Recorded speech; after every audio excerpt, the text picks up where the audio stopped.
유튜브 하기 전에 수입보다 3, 4배 정도 늘었습니다. 근데 강조하고 싶은 부위는 네. 강남권이 아니라는 거죠. 30년 정도 된 그 아파트 상가에서 네. 쓰러져가는 미용실에서 운영하고 있거든요.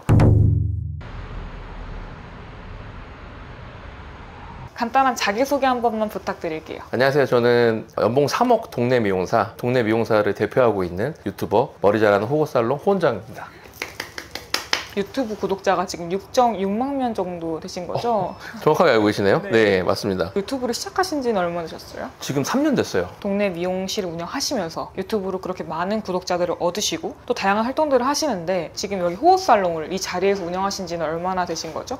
이게 사연이 좀 복잡한데 22살에 입사해서 28살에 원장이 됐고요. 47이 된 지금까지 하고 있는 거예요. 운영한 거는 19년이 됐고 실제적으로 여기서 일한 건 아마 24년, 3년 정도 된 것 같아요. 이 자리와 이 자리에서요. 샵에서요? 네. 보시다시피 낡았잖아요. 손님하고 저하고 매장하고 네. 같이 듣고 있습니다. 유튜브를 시작하신 거는 이 미용실을 운영하신 거에 비해서는 비교적 최근이잖아요. 그렇죠. 왜 유튜브를 시작하셨어요? 망해서요. 망하진 않았는데 네. 동네에서 직원을 두고 일하는 원장님들이라면 아마 제 마음을 이해하실 거예요. 네. 원장은 신규를 받기가 좀 곤란합니다. 직원들한테 넘겨줘야 그걸 되니까. 넘겨줘야죠. 직원들은 그만둬요. 아무리 좋은 직원이고 네. 아무리 저하고 관계가 좋다 하더라도 언젠간 떠나고 그러면 손님이 줄죠. 제가 아무리 머리를 잘하고 손님한테 서비스를 잘하고 손님을 배려한다 하더라도 고객이 떠나요. 매출이 줄어들고. 근데 코로나가 왔어요. 코로나 때문에 무서워서 1인 샵을 선택을 하지 저희처럼 어설픈 소형 샵을 선택하지 않더라고요. 이대로는 조금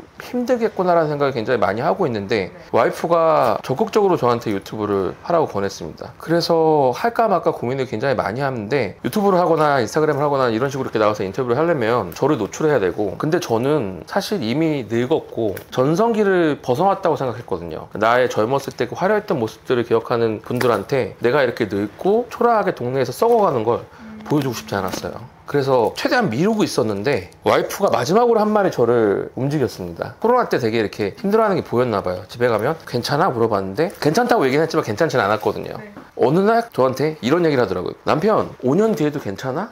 안 괜찮았어요. 그래서 시작했어요. 어쩔 수 없이 나를 드러내지 않고서는 더 이상 신규 없이 내 매출 혹은 우리 매장 매출을 유지하기 힘들겠구나라는 생각이 들어서 시작하게 됐습니다. 그렇게 3년 전에 진짜 용기 내서 시작하셨네요. 그때는 사실은 완전 처음이셨을 거 아니에요. SNS에 대해서.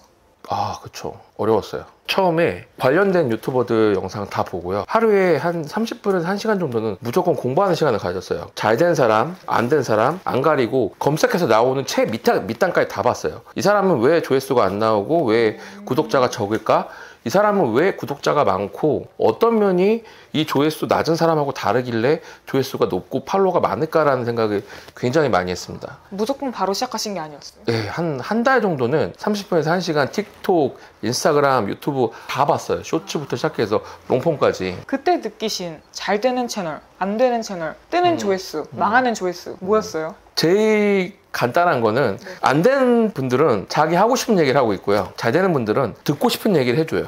안 되는 분들은 자기가 보여주고 싶은 걸 보여주고 있고요. 잘 되시는 분들은 보고 싶어 하는 걸 보여줍니다. 하는 과정을 줄이고 비포와 애프터 위주로 작업을 하면 훨씬 더 괜찮은 결과물이 나오더라고요. 미용사들이 어려운 머리를 작업을 할 때 되게 자랑스러워하면서 올리거든요. 잠재 고객들은 그게 궁금하지가 않아요. 사실 결과가 뭔데거든요. 영상을 좀 많이 짧게 뽑았었어요. 그래서 몇 초 정도를 뽑으셨어요? 5, 6초 안에 뽑았습니다. 5, 6초요? 네, 초반에 5, 6초 또 뽑고 중간중간 이제 제 딴엔 롱폼이에요. 네네. 30초 정도. 저는 하루에 5편을 올려야 되고 그 5편 찍고 편집하는데 피로감을 느끼고 싶지 않았어요. 이거를 연구하면 연구할수록 더 느낀 건데 잘 되신 분들의 가장 큰 공통적인 특징은 딱 하나입니다. 할 수 있을 만큼 꾸준히 하세요. 할 수 있을 만큼 최대한을 꾸준히. 그걸 하기 위해서는 저는 제 주제를 알거든요. 저는 지금도 컷맹이고 독수리 타법에 컷 편집만으로 유튜브 6만 찍었고 제 거 영상 보시면 아시겠지만 특별한 기법이 없어요. 컷 편집하고 필요한 장면에도 필요 없는 장면을 빼는 데 집중을 하거든요. 그게 제일 도움이 많이 됐던 것 같아요. 근데 저는 원장님 유튜브가 충격적이었던 게 6.6만이면은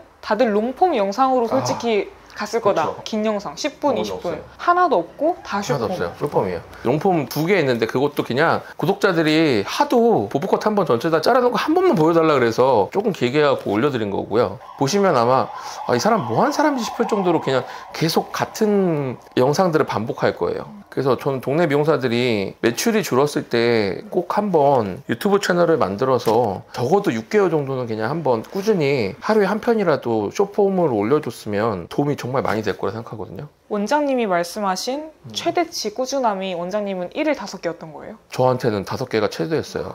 더 해봤는데 좀 무리가 되고 5편 정도는 그냥 쉽게 앉아서 편하게 만들 수 있을 정도였어요. 그걸 매일 하신 거예요? 매일 합니다.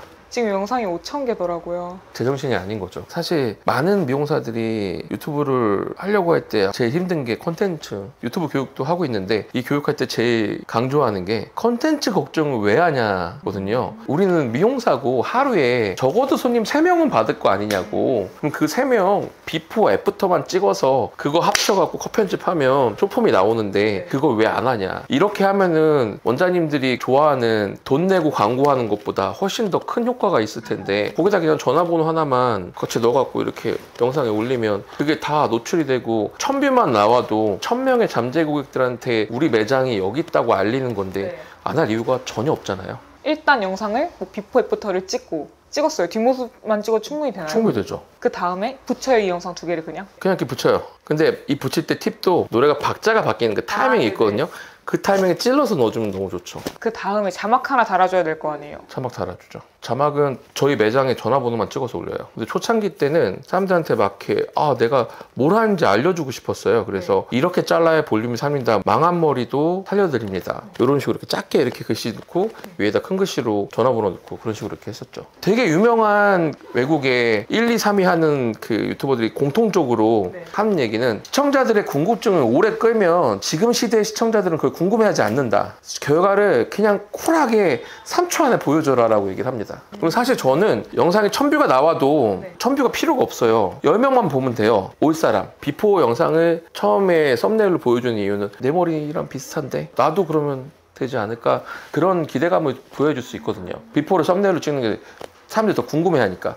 이런 머리? 를 어떻게 했을까? 저희 미용사들이 유튜브를 하는 이유는 간단하잖아요. 사실 보다 많은 잠재 고객에게 내 디자인이 전달돼야 되는 거거든요. 비포하고 애프터를 깔끔하게 먼저 보여주고 시작하는 것도 굉장히 좋은 방법이라 생각을 해요. 3년을 하다 보니까 이게 이래서 잘 되는 거구나 아는 거였고, 그때는 그냥 우연찮게 잘 된 영상이 하나 있었어요. 심지어 제가 올리려고 했던 영상도 아니었고 너무 엉망이 되신 머리가 어머님이셨는데 예쁘게 자르지 못했어요. 그냥 깔끔하게만 잘랐어요. 영상을 올리고 싶지 않아서 그냥 킵해놨는데 저는 사실 대기를 걸어놓은 건데 업로드가 된 거죠.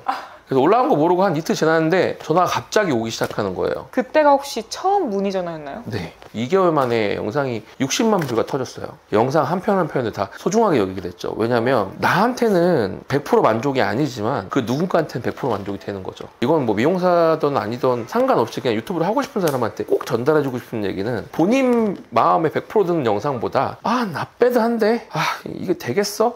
싶은 것들은 꼭 올리시라고 얘기를 해요. 뭐 많은 전문가들이 나와서 조회수에 대해서 무조건 막 이렇게 하면 돼요라고 했는데 일반적인 조회수보다는 좀 더 올라갈 수 있지만 사실 그런 법칙들을 다 벗어난 영상들이 다 메가히트가 되는데 그 영상들의 가장 공통적인 특징은 인간의 마음을 건드는 거예요. 그게 제일 빠릅니다. 특히 이제 미용하시는 분들이 영상을 만들 때 제일 집중해야 될 거는 배려심을 영상에 담으면 훨씬 더 좋은 결과물이 나오더라고요. 손님 머리를 좀 이렇게 비하하면서 이렇게 말씀하시는 경우가 있어요. 그거 안 하시면 훨씬 더 좋을 거예요. 배려가 느껴질 때 그거는 알고리즘이랑 별개로 사람들의 마음을 건드려요. 네, 그렇죠. 그래서 원장님께서 그런 말씀을 하셨잖아요. 나는 뭐 헤어 모델도 사용하지 않고 네, 안 합니다. 그리고 뭐 엄청난 인테리어가 멋진 샵인 것도 아니고 누가 촬영해주는 사람이 있는 것도 아니고. 네, 저 지금 남이 촬영해주는 처음입니다. 처음이에요 지금? 네, 처음입니다. 네.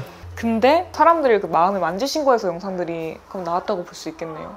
특별한 스킬이 필요한 건 아니고요. 3년을 했거든요. 딱 1년만 해보면 누구나 알 수 있는 것들이고 가장 큰 원동력은 딱 하나예요. 저희 부모님 세대 때는 휴무 없이 일을 하셨어요. 한번 시작하면 그걸 해야 되는 사람이거든요. 여기서 오래 일한 것처럼 유튜브도 그냥 하루 채우다 보니까 어느 날 막 100만 뷰가 넘는 히트 뷰가 나오면서 손님들한테 문의가 오기 시작했고 그 손님을 응대하고 작업하다 보니까 사실 결과물도 훨씬 더 좋아지게 되고요. 유튜브를 또 해야 되는 가장 큰 이유 중에 하나를 또 말씀드려야 되는데 머리가 늘어요. 이미 경력 20년이 넘으신 상태에서도 제가 24년 차에 네. 유튜브를 시작했는데 3년 동안 늘은 기술이 거의 20년 동안 늘은 기술보다 더 크지 않을까라는 생각이 듭니다. 내가 한 결과물을 내가 매일매일 보다 보니까 누구보다 내가 한 머리의 단점을 더 잘 알게 됐고 또 고객들이 뭘 원하는지에 대해서도 알게 되더라고요. 왜냐하면 고객들이 들고 오는 사진은 정해져 있거든요. 5,000개를 올렸는데 그 5,000개 중에 갖고 오는 거는 한 20개, 30개밖에 안 돼요. 그걸 좋아한다는 거죠.